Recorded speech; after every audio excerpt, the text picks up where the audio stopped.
कुमार, जो चित्रा जानकारी दे रही थी कार्यक्रम के बारे में तो उन्होंने विस्तार से बताया, लेकिन साथ ही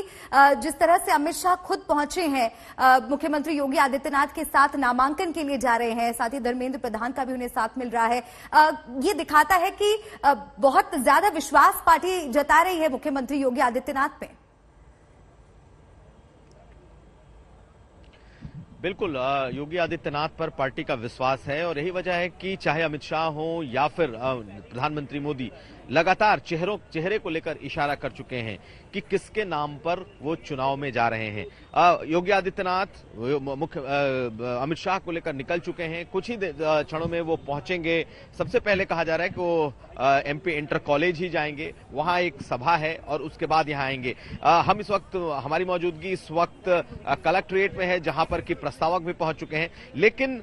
बीजेपी ने जिस तरीके से अपने बड़े नेताओं के नामांकन में बड़े टॉप लीडरशिप को झोंक रही है, ये इसके ताकत को दिखाता है और ये दिखाता है कि बीजेपी किस तरीके से अपना शक्ति प्रदर्शन में जुटी है। देखिए, यहाँ छठे फेज में चुनाव है, बिल्कुल आखिरी दो जो चुनाव हैं उस दौरान यहाँ चुनाव होगा, लेकिन माहौल बनाना शुरू कर दिया है भारतीय जनता पार्टी में। खुद मुख्यमंत्री चूंकि यहाँ के हैं, यहाँ से वो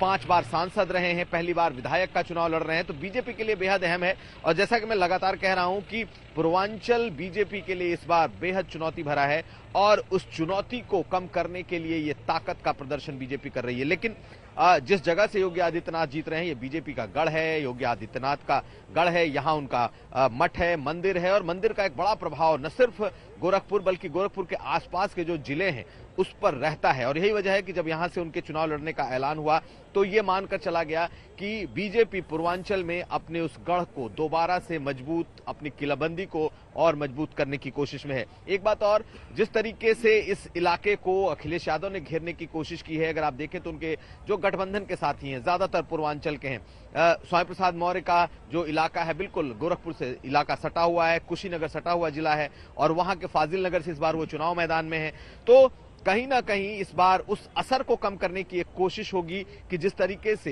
एक चक्रव्यूह अखिलेश यादव ने रचा है सियासी की बीजेपी को उसके ही वोट बैंक में सेंधमारी की जाए, तो योगी आदित्यनाथ की कोशिश होगी कि इस इलाके और इसके चारों तरफ के जो इलाके हैं कम से कम उन इलाकों को जिता कर लाएं। और जिस तरीके से अमित शाह, धर्मेंद्र प्रधान और साथ स्वतंत्र देव सिंह जैसे बड़े नेता उत्तर प्रदेश के आज आ रहे हैं, ये बीजेपी का एक बड़ा शक्ति प्रदर्शन है।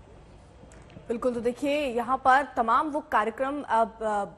आगे किए जाने हैं, चाहे वो संवाद का हो या मुलाकात का हो, कार्यकर्ताओं से मिलना हो, ये सारे कार्यक्रम होने वाले। लेकिन चित्रा, जैसे आप संभावना जता रही थी कि नामांकन हो सकता है कि पहले हो जाए, क्योंकि कार्यक्रम संवाद का पहले था, लेकिन अब स्थितियों को देखते हुए, समय को देखते हुए हो सकता है नामांकन पहले हो जाए और उसके बाद संवाद के लिए जाए। क्या संभावना अभी प्रबल दिख रही है?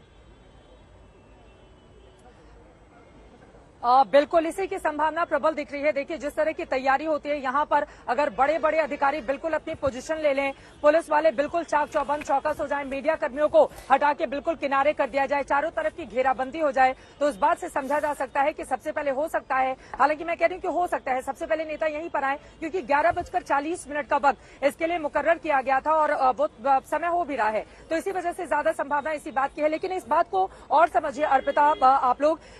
165 सीटें जो पूर्वांचल के इलाके में आती हैं, 3 तारीख को यानी कि अगले महीने की 3 तारीख को छठवें चरण में जब गोरखपुर में चुनाव होंगे तो 10 और जिले हैं जहां की 57 सीटों पर विधानसभा के लिए वोट डाले जाएंगे। उसमें महत्वपूर्ण कौन कौन से हैं? देखिए, गोरखपुर है, कुशीनगर है, देवरिया है, बलरामपुर है, सिद्धार्थनगर है, ये वो तमाम इलाके हैं जहां पर भारतीय जनता पार्टी ने कमाल का प्रदर्शन किया था। एक और बात जो बीजेपी के लिए इस बार चुनौती हो सकती है, वो बात यह है कि बीते 3 चुनावों के अगर आंकड़े को निकाल कर देखें तो पूर्वांचल हमेशा अपना मत बदलता रहा है। 2007 में इस पूर्वांचल ने बहन मायावती जी के पक्ष में वोट किया था। 2012 में 165 में से 102 सीटें अखिलेश यादव की पार्टी में चली गई थी, जबकि सेम ये 2017 की बात करें तो 165 में से 115 सीटें बीजेपी जीत ली जाती है। तो इसी के आधार पर समझिए कि अब जो पूर्वांचल का वोटर रहा है वो अपना मिजाज किस तरह से बदलता रहा है। लेकिन मौजूदा अगर विधानसभा की हम बात करें तो जो 2022 में चूंकि बीजेपी का पूरा फोकस पूर्वांचल पर था, आखिरी चरण में वाराणसी में मतदान होना है, वाराणसी, गोरखपुर, ये पूरा का पूरा हिस्सा, जहां पर काफी बड़ी तादाद में न सिर्फ निवेश का काम किया बल्कि यहाँ के रंग रूप